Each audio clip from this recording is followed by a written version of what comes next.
अस्सलामुअलैकुम सितारों के सफ़र पर खुश आमदीद। आज की वीडियो में हम डिस्कस करेंगे कि ये हफ़्ता कैसा रहेगा, यानी कि हफ्तावार राशि या फिर वीकली हॉरोस्कोप। हमें अक्सर और बेशतर कमेंट सेक्शन में या व्हाट्सएप पर इसी तरह पूछा जाता है कि हमारे लिए क्या सिर्फ बुरा वक्त है, अच्छा वक्त नहीं आएगा।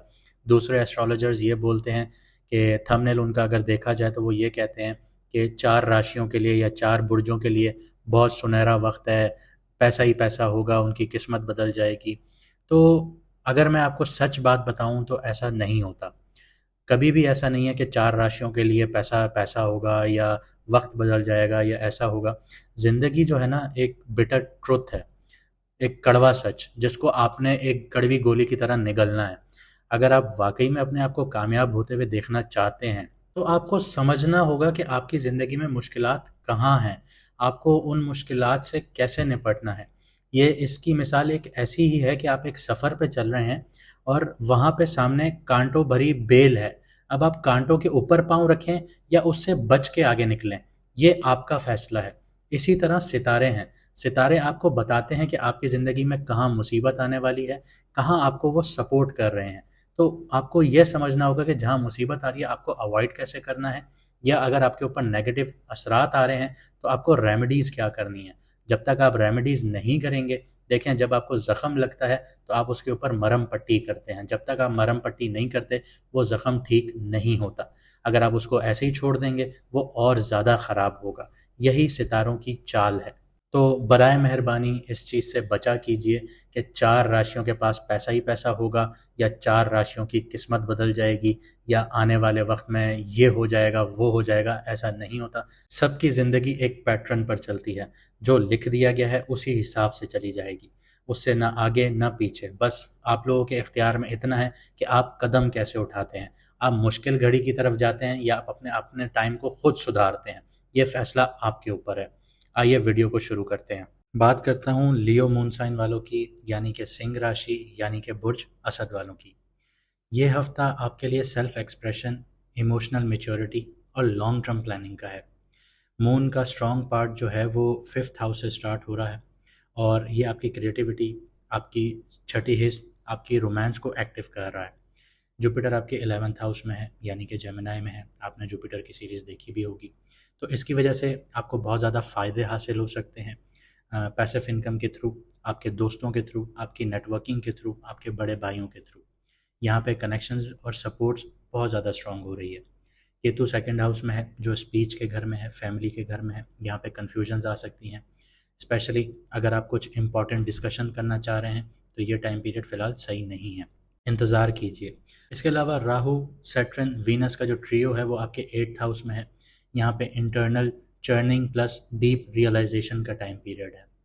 क्योंकि 8th हाउस बहुत वॉलेटाइल होता है, यहाँ पे सैटर्न है, तो ज़िंदगी का पर्सपेक्टिव अचानक से बदल सकता है। ढैया का टाइम पीरियड है, कोई भी डायरेक्शन आपकी बदल सकती है किसी भी चीज़ को लेके।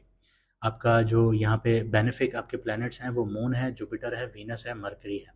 लेकिन राहु केतु यहाँ पे नेगेटिव हैं और सैटर्न ऑब्वियसली सी बात है क्योंकि सैटर्न 8th हाउस में है, ढैया का टाइम पीरियड है।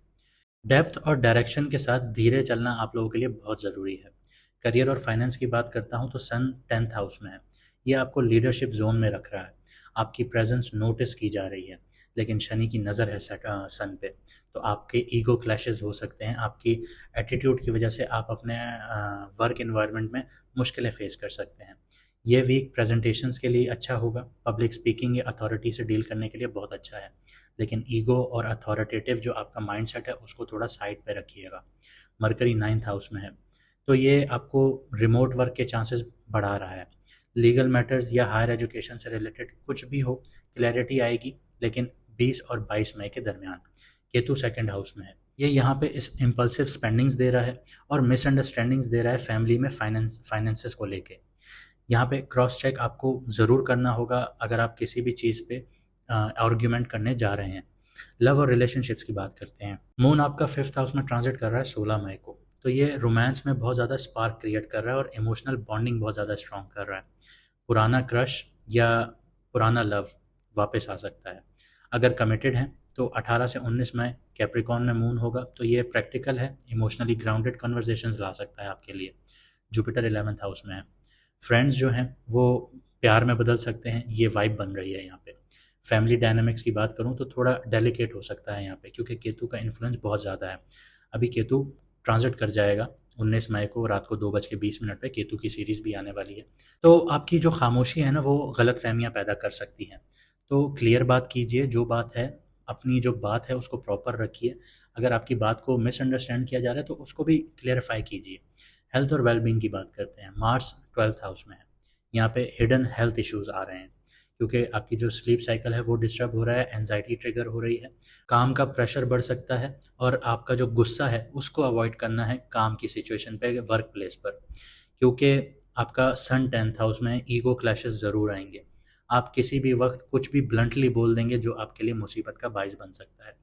मून आपका 6th हाउस में ट्रांजिट कर रहा है 18 मई को, तो ये छोटे मोटे हेल्थ कंसर्न्स दिखा रहा है। एसिडिटी हो सकती है, स्ट्रेस हो सकता है, डाइजेशन से रिलेटेड इश्यूज आ सकते हैं। एक्सरसाइज कीजिए, वार्म मील्स लीजिए, ये आपकी मदद करेंगे। स्पिरिचुअल प्रैक्टिसेस कीजिए, दीन धर्म को समझिए अपने, उस पर टाइम स्पेंड कीजिए, रिसर्च कीजिए, ये हाईली रिकमेंडेड है। इसके अलावा अकेले में टाइम गुजारिए अपने साथ, अपने आप को समझिए, ये बहुत ज़्यादा आपको मैं रेकमेंड करूँगा, स्पेशली 21 और 22 मई के दरमियान। आपके जो लकी डे होंगे वो 16 और 22 मई होंगे। 16 मई के लिए अगर मैं बात करूँ तो रोमांटिक एक्सप्रेशंस आपके बहुत अच्छे होंगे, क्रिएटिविटी में फोकस रहेगा आपका। 22 मई की बात करूँ तो जुपिटर की नज़र बन रही है मून के साथ, तो इमोशनली बहुत क्लैरिटी मिलेगी आपको। स्पिरिचुअली आप लोग प्रोग्रेस करेंगे, क्योंकि जुपिटर जब भी आपको देगा, धन देगा या कुछ भी देगा, तो वो आपको एक्सपेंड करेगा नॉलेज के थ्रू। नॉलेज में आइए, सीखिए चीज़ों को, ये आपको एक्सपेंड करेगा। अगर मैं आपके बुरे दिनों की बात करूं तो 18 मई और 20 मई हैं इस हफ्ते के। 18 मई को मून मार्स के साथ होगा, तो यहाँ पे काम का बर्डन बहुत ज़्यादा होगा और फटीग फील करेंगे। 20 मई के दिन बात करूं तो मून और राहु नज़र बना रहे हैं, ये रिलेशनशिप्स में टेंशन्स लेके आ सकते हैं। आपके लिए रेमेडीज़ हैं थोड़ी सी। केतु आपके 2nd हाउस में है, तो जो भी बात कर रहे हैं नपी तोली बात कीजिए, सोच समझ कर बोलिए, क्योंकि आपके अल्फाज हार्श हो सकते हैं और आपको अंदाज़ा भी नहीं होगा कि आप क्या बोल रहे हैं। इसके लिए सबसे बेस्ट है कि आप लोग सिल्वर को वेयर कीजिए, चांदी पहनिए, ये आपकी स्पीच को कंट्रोल करेगा। राहु आपके 8th हाउस में है। शॉर्टकट्स को अवॉइड कीजिएगा, अपनी मेंटल जो स्पेस है उसको क्लियर कीजिए। किस तरह? जर्नलिंग के थ्रू लिखिए रोज़ बैठ के कि आपके दिमाग में क्या चल रहा है, क्या आप किन मुसीबतों के साथ आप सामना कर रहे हैं, उनको लिखेंगे, फिर आपको उनका रास्ता भी मिलेगा। मार्स आपके 12th हाउस में है, और पाँव जो होते हैं ना वो बहुत ज़्यादा हीटअप होते हैं। इसको आप ये कीजिए कि पानी लीजिए एक टब में, और उस टब में पाँव डाल के बैठ जाइए। उसमें आप म्यूज़िक भी सुन सकते हैं, लाइट म्यूज़िक, ऐसा जैज़ जैसे होता है इस तरह म्यूज़िक सुनिए, या फिर आप रिलीजियस चीज़ों को फॉलो कीजिए, उस पर रिसर्च कीजिए, बैठ के उस वक्त अपना टाइम स्पेंड कीजिए। 15-20 मिनट की ये प्रैक्टिस है, इसको कीजिए, आप रिलैक्स फील करेंगे, क्योंकि मार्स की एनर्जी बहुत ज़्यादा एग्रेसिव है और आपके 12th हाउस में आपका सबकॉन्शियस माइंड बहुत ज़्यादा एक्टिव है। तो टब में जब आप पाँव डाल के बैठेंगे, जैसे पेडिक्योर होता है, या आप पेडिक्योर करवा सकते हैं, अफोर्ड कर सकते हैं, पेडिक्योर करवाइए, वरना आप टब में पाँव डाल के शैम्पू वगैरह डाल के बैठ जाइए। पाँव साफ़ भी हो जाएंगे, आपको अपना मी टाइम भी मिलेगा।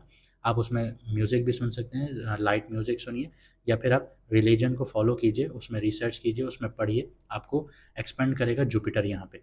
तो ये आपके लिए बहुत ज़्यादा फ़ायदेमंद होगा। लकी कलर की बात करूँ तो रॉयल ब्लू आपके लिए बहुत ज़्यादा लकी है, क्योंकि ये जुपिटर की एनर्जी को एक्सटेंड करेगा। यहाँ पे मरकरी भी आपको हार्मनी देगा। लकी नंबर आपके लिए 5 है, मरकरी रूल करता है। ये मरकरी को डायनामिक लेके जाएगा, मूवमेंट्स में क्लैरिटी देगा, एडॉप्टेबिलिटी देगा। आपकी जर्नी अब सरफेस से डेप्थ की तरफ जा रही है। हर चीज़ आपको दिखेगी नहीं, लेकिन आप महसूस ज़रूर करेंगे। कई दफ़ा जवाब ढूंढने से पहले सवालों को समझना पड़ता है। इस हफ्ते इसी चीज़ का वक्त है। उम्मीद करता हूँ आपको वीडियो अच्छी लगी होगी और आपने बहुत कुछ समझा होगा, और आप अपना हफ्ता अच्छा बनाएंगे। अगर आपकी ज़िंदगी में करियर वाइज, शादी के लिए या किसी भी हवाले से मसले चल रहे हैं, तो आपको स्क्रीन पर नंबर नज़र आ रहा होगा, आप व्हाट्सएप पर मैसेज कर कर अपॉइंटमेंट बुक करवा सकते हैं। हमारी टीम आपको फर्दर गाइड करेगी, और एस्ट्रोलॉजर मैडम एन बख्श का आपको अपॉइंटमेंट स्लॉट बता देगी कि कौन सा टाइम अवेलेबल है। मुझे दीजिए इजाज़त, मिलते हैं अगली वीडियो में सितारों के सफ़र पर।